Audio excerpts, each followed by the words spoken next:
She entered the grand ballroom with a quiet confidence, her steps unhurried, her eyes calm, though they scanned the space with a certain wariness. The chandelier above sparkled with 1,000 lights, reflecting off the crystal glasses and the polished marble floors.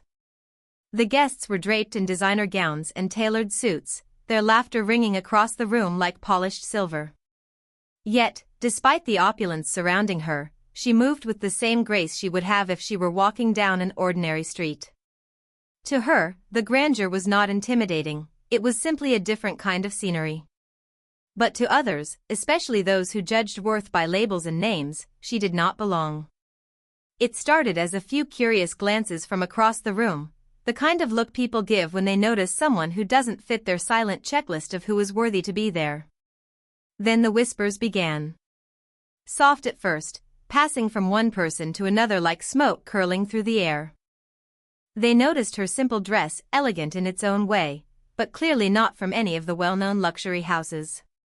They noted the absence of heavy jewelry, the lack of ostentatious makeup, the way her hair was styled with care but without excessive flair. To them, her simplicity was not a statement of choice or refinement, it was a sign she didn't measure up. The billionaire's wife, standing near the center of the room surrounded by her own circle of admirers, noticed her almost instantly. The woman's eyes followed her every step, the subtle curl of her lip betraying the thought she didn't bother to hide.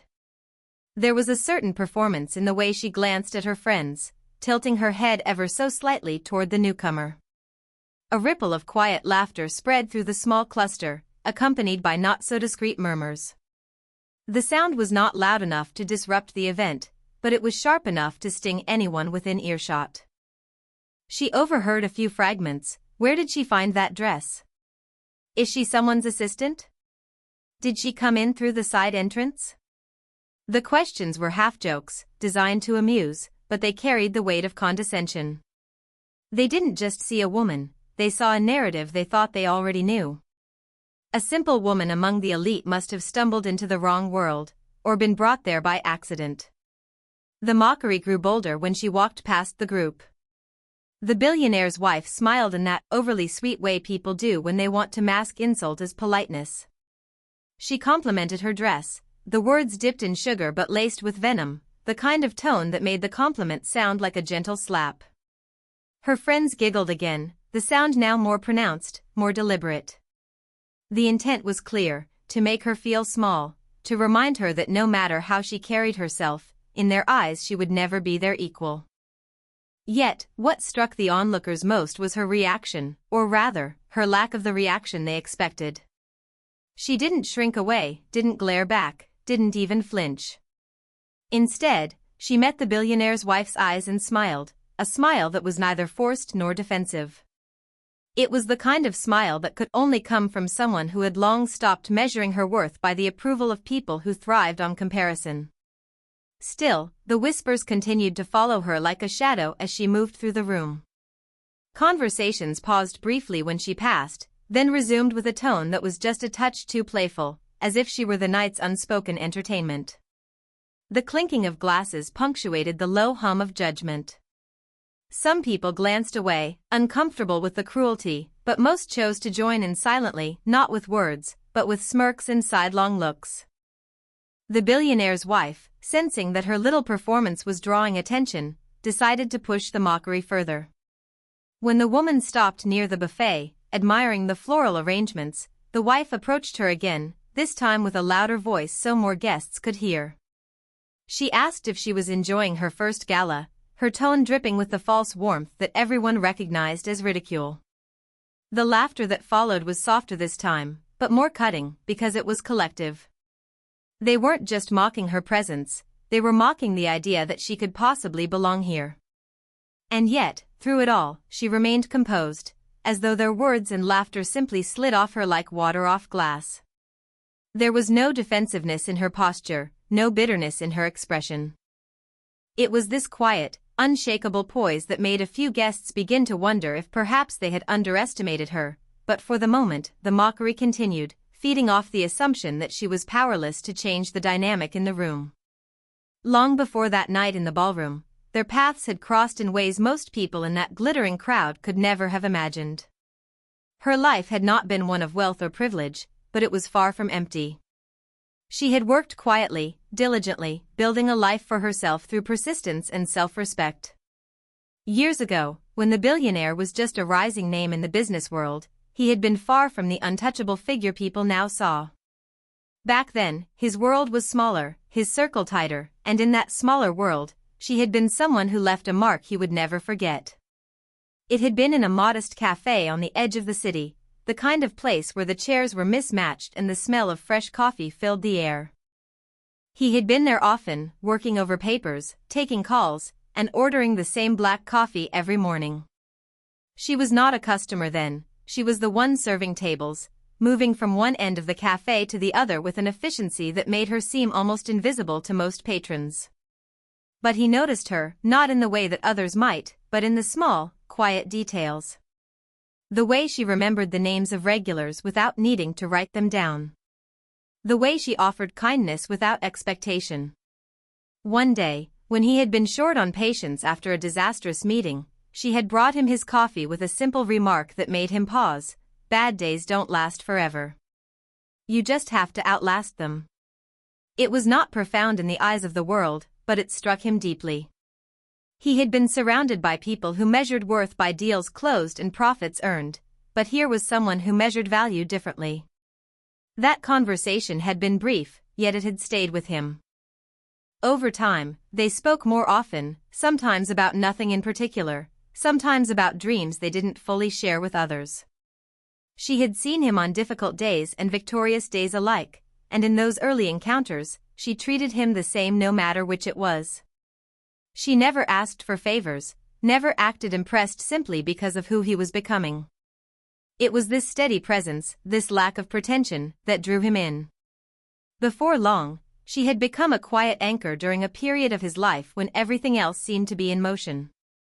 As his career accelerated and his world expanded into one of private jets, investment portfolios, and exclusive events, they lost touch. There were no arguments, no dramatic partings, just the slow drift of two lives moving in different directions. But even as the years passed, she remained in his memory, not as a romanticized figure, but as a reminder of a time when his life was simpler, more grounded. She had been a witness to his earliest struggles, long before his name carried the weight it did now.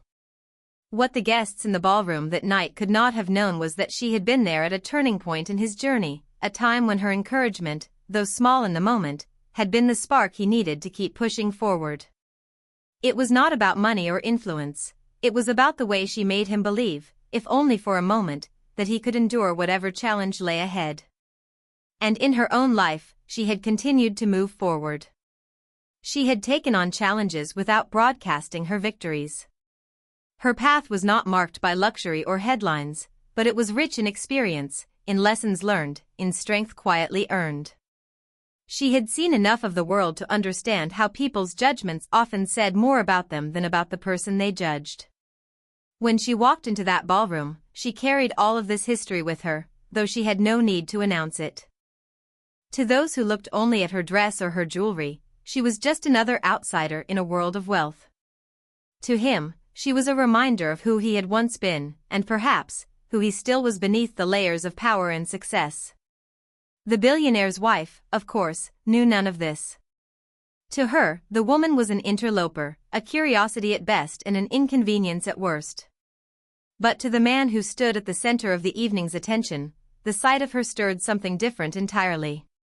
It was not nostalgia in the shallow sense, but a recognition, the kind of recognition that runs deeper than memory.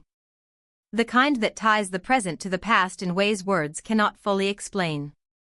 What had been a casual acquaintance to the outside world had been, to him, a quiet lifeline in an earlier chapter of his life. And now, years later, they found themselves in the same room again, surrounded by people who knew nothing of the bond that had once existed. The whispers, the judgment, the mockery, none of it reflected the truth of who she was to him. The ballroom was alive with a careful orchestration of status, people positioned themselves where they would be most visible, laughter rose and fell in perfect waves, and every glance carried an unspoken calculation. In spaces like this, power was not only measured by wealth but by the ability to control the flow of attention. The billionaire's wife had been doing exactly that all evening, ensuring that her presence remained the center of every conversation. But something began to shift when the whispers about the simple woman moved beyond idle gossip and started drawing curious eyes from across the room. It began subtly. A few guests, tired of rehearsed conversations, allowed their attention to wander toward the exchange unfolding near the edge of the dance floor. They noticed the billionaire's wife engaging in her brand of polite mockery, the way she leaned in just enough to make her comments seem intimate while speaking loudly enough for others to catch the edges of her words. They noticed, too, the calm expression on the other woman's face, not defiant, not submissive, but steady in a way that contrasted sharply with the performative smiles around them. The shift in the room was almost imperceptible at first. People began pausing in their conversations to glance over, drawn by the quiet tension building between the two women. Even those who had initially joined in the whispers started sensing that there was something more to the scene than an easy target being humiliated. Some saw the billionaire's wife pressing harder, trying to provoke a reaction that stubbornly refused to appear. That lack of response, instead of making the simple woman fade into the background, made her stand out even more. The power dynamic began to bend, though no one could have pointed to the exact moment it started.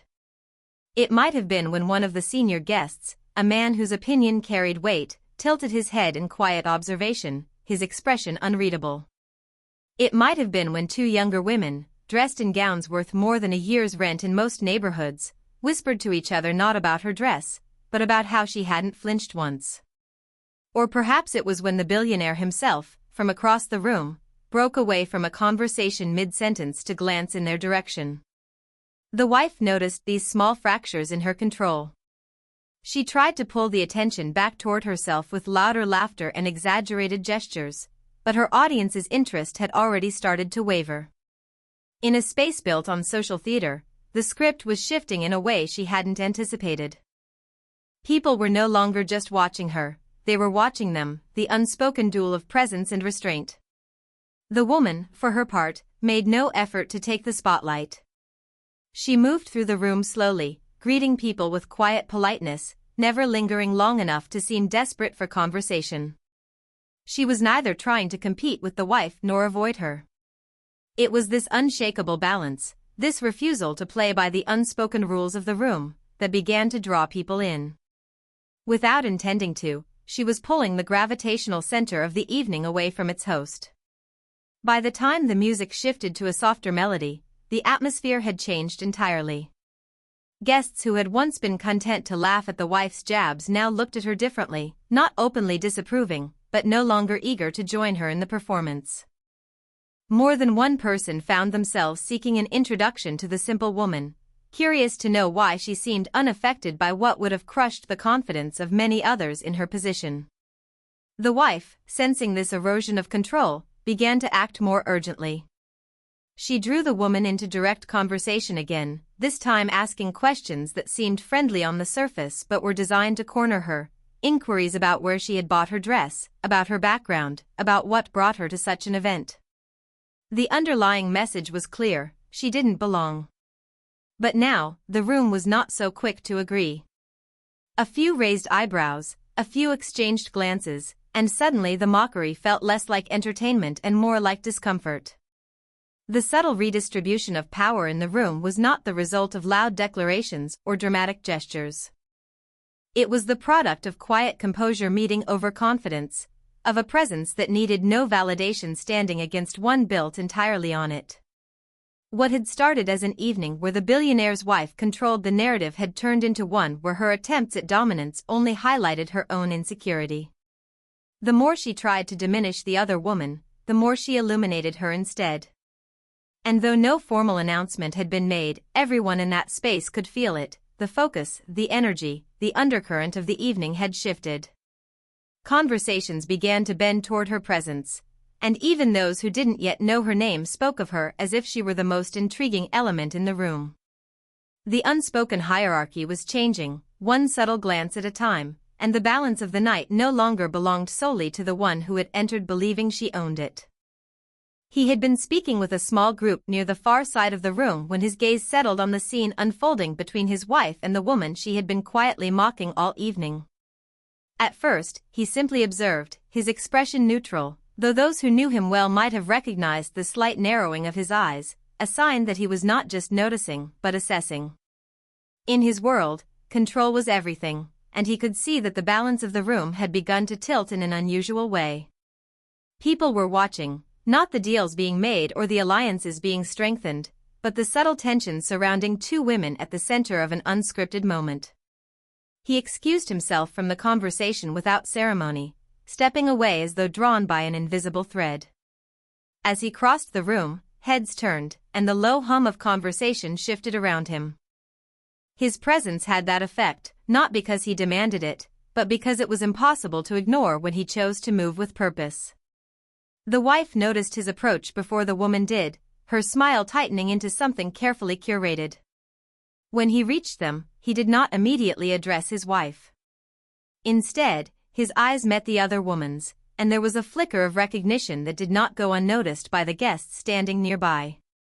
It was not the kind of recognition that comes from casual acquaintance, it carried a weight, a quiet depth that hinted at history. His posture, his tone, and the way he regarded her made it clear that she was not a stranger to him, even if her presence in this particular setting had surprised him. The wife, feeling the shift in attention, attempted to draw him into her narrative, casually mentioning how lovely it is when people from all walks of life can enjoy such events. The words were delivered with a practiced elegance, but the subtext was sharp enough to cut. He did not respond to the jab. Instead, he asked the woman how she had been, his voice steady, his expression softening in a way that few in the room had ever seen from him in public. The exchange was brief, but it was enough to draw the interest of everyone within earshot. In a space where appearances dictated worth, the very fact that he had chosen to direct his attention so fully toward her was a statement in itself. There was no hesitation in his manner, no trace of embarrassment or apology. The unspoken message was that she was worthy of his respect, not because of her attire, her title, or her perceived status, but because of something deeper. His wife tried again to steer the moment, making a remark about the evening's guest list, implying that it had been unexpectedly diverse. A few polite laughs rippled from the surrounding guests, though the sound felt forced. He turned to look at her then, and while his expression remained controlled, there was an unmistakable coolness in his gaze. It was not anger in the traditional sense, but a quiet reproach that carried far more weight. Without raising his voice, without a single sharp word, he made it clear where his attention and his allegiance stood. What followed was subtle, almost imperceptible unless one knew what to look for. His body angled toward the other woman, creating a visual alignment that excluded his wife from the center of the moment. His tone, when speaking to her, carried an ease and familiarity that contrasted sharply with the formality he used with most others in the room. It was not an act of public spectacle, but a deliberate rebalancing of the dynamic. The woman who had been the subject of whispered mockery was now, through his acknowledgement, positioned as someone of significance. Guests began to exchange quiet glances, their earlier assumptions unraveling. If the most influential man in the room spoke to her with such regard, then perhaps she was not who they had thought she was. The shift was almost instantaneous, as curiosity replacing judgment, interest overtaking disdain. The very same people who had joined in the wife's quiet mockery now found themselves wondering what they had missed, what story lay beneath the surface that they were not privy to. The wife's attempts to reclaim the moment became increasingly strained. She tried to redirect the conversation toward topics where she could reassert her influence, mentioning business ventures, charity work, and exclusive travel. But each time, his responses were clipped, as if his patience for the performance had worn thin. He returned to speaking with the other woman, asking questions that were simple but genuine, questions that showed he valued her presence beyond whatever image the room had constructed of her. In a matter of minutes, the balance of power in the room had shifted again, but this time, it was unmistakable. It was no longer an invisible undercurrent that only a few could sense, it was a clear, visible redirection of attention, and it began with the quiet authority of his defense. Without grand gestures or confrontational words, he had taken control of the narrative, removing his wife's ability to diminish the woman in front of him and replacing it with something else entirely. The music in the background softened, the clinking of glasses fading under the weight of what had just been said. His words, simple yet deliberate, hung in the air long enough for every nearby conversation to falter. "She's my future." They were not spoken loudly, but they did not need to be. In a room where people were trained to catch even the faintest shifts in tone or body language, those 4 words carried farther than any raised voice could have. It was not a declaration meant for show, it was a truth placed openly in the center of a space built on image and perception. The initial reaction was silence, the kind that comes when a crowd realizes it has been watching the wrong story unfold. Those who had been ready to dismiss her now found themselves recalculating everything they thought they knew. The wife's carefully composed expression wavered for just a fraction of a second, the kind of small slip that only a few would notice but none would forget. Her hand tightened slightly on the stem of her glass, and though she recovered quickly, the tension in her posture betrayed her. He had not said it to provoke, nor to embarrass. It was not a challenge thrown at his wife, nor a performance for the room. It was simply the truth as he saw it, and in saying it aloud, he dismantled the quiet hierarchy that had been at play all evening. His tone carried no explanation, no justification, as though the statement needed neither. In a space where value was measured by association, to name her as his future was to elevate her above every silent judgment, every whispered insult, every sideways glance that had followed her since she walked through the doors. The shift in the room was almost tangible. People who had once kept their backs to her now turned slightly, their eyes tracing her features with new curiosity. The same dress they had mocked minutes earlier suddenly seemed understated in a way that suggested taste rather than lack. The absence of heavy jewelry no longer read as inexperience but as intentional restraint. The simplicity they had used as a weapon against her began to take on a different meaning entirely, reframed by the weight of his words. The woman herself did not react in the way some might have expected. She did not blush or look down, nor did she offer any triumphant glance toward the wife. Instead, she met his eyes briefly, holding them with a calm acknowledgement that matched the composure she had carried all evening. It was as if she understood that his statement was not an invitation to gloat, but a shield placed between her and the cruelty she had endured since stepping into the room.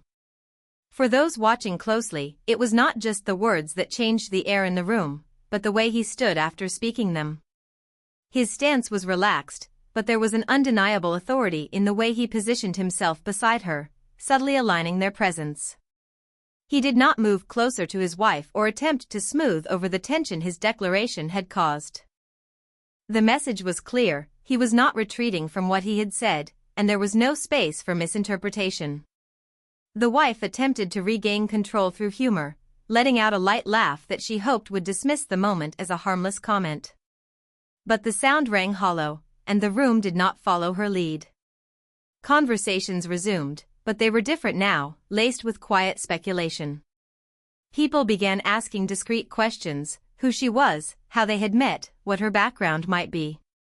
The curiosity was no longer tinged with ridicule, it was genuine, even respectful. In the unspoken language of these gatherings, where alliances could be built or broken in the space of a sentence, his words had accomplished what nothing else could have. He had not just defended her, he had repositioned her entirely in the social map of the evening. She was no longer an outsider to be tolerated or mocked, she was a figure of importance, and not because of the room's approval, but because the man at the center of it had made her so without hesitation. What lingered most in the minds of those present was not the drama of the statement itself, but the absolute certainty with which it was delivered. There had been no wavering, no softening, no attempt to cushion the impact. In a world where relationships were often treated as strategic arrangements and emotions as accessories, his declaration had been stripped of all artifice. It was not polished for effect, it was simply real, and in its simplicity, it carried more weight than the grandest public gesture could have. Even those who did not particularly admire him found themselves acknowledging the gravity of the moment. It was not often that someone with his influence chose to disrupt the comfortable order of a high society evening. Yet here he was, doing exactly that, with nothing more than a few quiet words that managed to silence the hum of an entire ballroom. And though the night would go on, the echo of those words would remain, altering not just how they saw her, but how they would remember the evening itself. Respect in that room had always been transactional, traded like currency between those who could offer something in return. It was measured in influence, in wealth, in access, and those without it were often invisible. But after his words, a simple, unshakable declaration, the way people looked at her began to change in a way that could not be undone. Where there had once been dismissive glances and mocking smiles, there was now an attentive curiosity. People who had ignored her earlier now found excuses to drift closer, their conversations shifting subtly so they could be within range to greet her. The transformation was not loud or theatrical, it was built on small, deliberate gestures. A gentleman known for being selective about his company stepped forward to introduce himself, his tone polite but genuinely engaged. A woman whose earlier laughter had been sharp now complimented her in a way that felt like an attempt to erase the sting of her earlier words. These interactions were not just about courtesy, they were about repositioning themselves in relation to her, adjusting their stance in light of the new social order his statement had created. She accepted each greeting with the same composure she had maintained all evening, never rushing to embrace the newfound attention, never softening her calm reserve. There was no change in her posture, no sudden eagerness to prove herself now that she had been given a place in the hierarchy. It was this restraint, this quiet refusal to perform for their approval, that deepened the shift in perception. Those who had expected her to cling to the validation now found themselves faced with someone who neither needed nor sought it. The wife, still holding her position in the room, began to feel the edges of her influence fray. Conversations that would normally orbit around her had begun to drift, and the loyalty of her audience felt less certain. She tried to summon them back with well-timed anecdotes and knowing remarks, but the laughter was lighter now, the engagement less sustained. The energy she had spent controlling the narrative earlier in the evening now had to be spent on holding together her own place within it. The man at the center of it all did not attempt to orchestrate the shift. He remained at ease beside the woman, speaking to her as naturally as if they were the only two people in the room. He did not insert her into conversations for the sake of spectacle, nor did he parade her as a trophy to prove a point. His demeanor carried the quiet certainty of someone who understood that respect, once rightfully placed, did not require constant reinforcement. For some guests, this was the first time they had been confronted with the idea that status in their world could be granted without the usual transactions of power. The fact that she had not demanded a place, had not arrived flaunting wealth or connections, but had instead stood through mockery without faltering, made her presence feel earned in a way that money alone could never replicate. Her dignity, maintained under the weight of scrutiny, was now being recognized not just because he had spoken for her, but because she had proven, even before that moment, that she could stand without such defense. A few guests, more perceptive than others, began to approach her not out of obligation to him, but out of genuine interest in her perspective. They asked about her work, her travels, her views on the evening's cause, listening in a way that suggested they wanted more than polite answers. These conversations were different from the shallow exchanges that often filled such events, they carried weight, a curiosity that hinted at the possibility of seeing her not just as his future, but as someone with her own story to tell. The ripple effect of the shift spread beyond the immediate circle. People who had not witnessed the original Mockery still felt the change in atmosphere. They noticed the way eyes followed her now, the way her presence seemed to hold space without effort. Even those who remained skeptical adjusted their tone, if only because they understood that ignoring her was no longer an option without risking their own place in the social balance. Her calm in the face of earlier insult now took on a different meaning in their minds. What had been interpreted as passivity became, in hindsight, a kind of strength. Her silence had not been weakness but a deliberate choice, one that seemed far more powerful in contrast to the clamor of those who had sought to diminish her. The respect she was now receiving was not the fleeting kind granted for appearance's sake, it was the sort of acknowledgement that left people questioning their own earlier assumptions. The wife, though still standing in the same place, no longer held the same center of gravity in the room. The balance had shifted in ways that could not be fully reclaimed, no matter how she might attempt to reassert herself. And while no one spoke of it openly, the truth was clear to all who had been watching closely. The night's hierarchy had been rewritten, and the woman who had entered to whispers and laughter now occupied a place none of them had been prepared to give her when the evening began.